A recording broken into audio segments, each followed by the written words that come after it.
সেই স্কিমৰ আধাৰতে আমি নাহাকটা ক্ৰীড়া সন্থাই খেল মাহত এটা অংশ হিচাপে কাম কৰিছিলোঁ আৰু সেই 15 লাখ টকাৰ বিনিময়ত আমি আজি এটা আধা বস্তু পালোঁ, আধা আমি পুঁজি পালোঁ আৰু প্ৰায় 7 লাখ মান টকা মূল্য দেখা পাইছোঁ। আমি এটা সুন্দৰকৈ জিম প্লেয়াৰসকলৰ কাৰণে অপেনিং কৰিছোঁ। মই ভাবোঁ যে নাহাকটা ক্ৰীড়া সন্থা খেলপথাৰত যেতিয়া জিম হয়, নিশ্চয় যিসকল উঠি অহা খেলুৱৈ অকল দৌৰাৰ লগতে অলপ ষ্ট্ৰেচিং কাম কৰিব পাৰিব। মই ভাবোঁ ফিটনেছৰ লগতে যেতিয়া শক্তিৰ কাম জিমৰ জৰিয়তে হয়, নিশ্চয় খেলুৱৈসকল লাভ হয়। মই ভাবোঁ নাহাকটা ক্ৰীড়া সন্থাৰ সভাপতি হোৱাৰ পাছত এই জিমটোৱে আমাৰ প্লেয়াৰসকলক উৎসাহ জনাব আৰু ভাল খেল প্ৰদৰ্শন দেখাবৰ কাৰণে তেখেতক সাহস জনাব। ঠিক আছে, ইতিমধ্যে দেখা পাইছে প্ৰথমতে এখন খেল অনুষ্ঠিত হৈ গ'ল বি ডিভিজন ফুটবল লীগ, য'ত আমাৰ নাহাকটা ফুটবল একাডেমি টাই ব্ৰেকাৰত পৰাজিত হৈছে আমগুছি চাবিল ফুটবল দলৰ বিৰুদ্ধে। খেলখন যথেষ্ট উত্তেজনাপূৰ্ণ হৈছিল। খেলখন উদ্বোধন কৰিলে আহি আমাৰ ডিব্ৰুগড় জিলাৰ ক্ৰীড়া বিষয়া চেমি শইকীয়া বাইদেৱে। গতিকে চেমি শইকীয়া বাইদেউক এই মুহূৰ্তত আমি নাহাকটা ক্ৰীড়া সন্থাৰ আন্তৰিক শ্ৰদ্ধা আৰু ধন্যবাদ জনাইছোঁ আমাক আহি সহযোগিতা আগবঢ়োৱাৰ বাবে। আৰু এতিয়া দেখা পাইছে চূড়ান্ত খেলখন অনুষ্ঠিত হৈ আছে, য'ত অংশগ্ৰহণ কৰিছে জয়পুৰ তৰুণ সংঘ আৰু নাহাকটা চাহ বাগিচা ক'লে। ইয়াতে আমাৰ 8টা দল আছিল, বি ডিভিজনত আমাৰ 16টাকৈ দলে অংশগ্ৰহণ কৰিছিল। আৰু এই খেলখনত আমাক অতিথি হিচাপে আহি আমাক সহায় কৰিছে দাতা আছিল প্ৰদীপ বুঢ়াগোহাঁইদেৱ। তেখেতেও আহিছে, তেখেতলৈ শ্ৰদ্ধা জনাইছোঁ। তেখেতৰ পুত্ৰ সাৰংগৰ নামতে খেলখন উৎসৰ্গা কৰা হৈছে এই দুজনখন।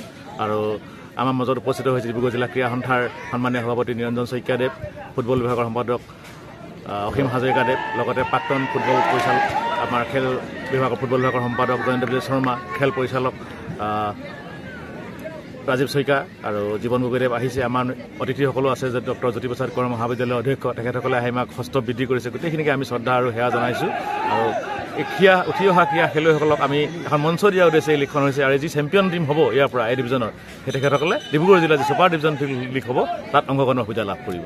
গতিকে এই মুহূৰ্তত যি চেম্পিয়ন দলটোলৈ আমি শুভেচ্ছা জনাইছোঁ। আৰু এই খুব শ্বৰ্টলি আমি নাহাকটা ক্ৰীড়া সন্থাই উদ্যোগ লৈ নৱেম্বৰ মাহৰ 4 তাৰিখৰ পৰা এখনি আমন্ত্ৰণমূলক সৰ্বভাৰতীয় পৰ্যায়ৰ সদৌ সমিতিৰ এখন আমন্ত্ৰণমূলক ফুটবল খেল প্ৰতিযোগিতা আৰম্ভ কৰিম টচেন ছাৰৰ সোঁৱৰণত। প্ৰিয় অলিম্পিয়ান টচেন বৰা আপোনালোকে চিনি পায়।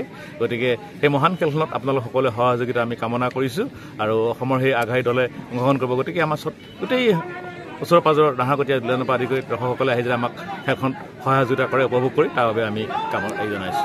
দেখা গৈছে আপোনালোকৰ ফিল্ডতে বিধায়কে কোৱা মতে এখন খুব সুন্দৰ জিম আজি শুভোদ্বোধন কৰিছে। এই বিষয়ে আপোনালোকে ক্ৰীড়া সন্থাৰ পৰা আপুনি কি? ধন্যবাদ।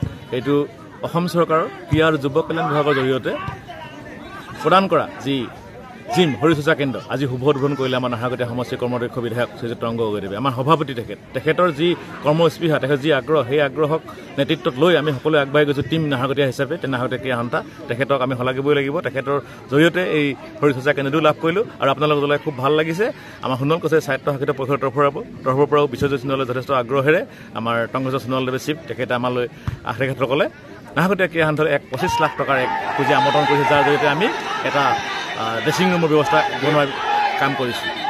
গতিকে আমি এই সুযোগতে সুন্দৰ কৈছে ছাত্ৰ পৰিষদক আন্তৰিক শ্ৰদ্ধা আৰু কৃতজ্ঞতা জনাইছোঁ। আৰু ভৱিষ্যতেও তেখেতসকলৰ পৰা পূৰ্ণ আশা পাম বুলি আশা ৰাখিছোঁ।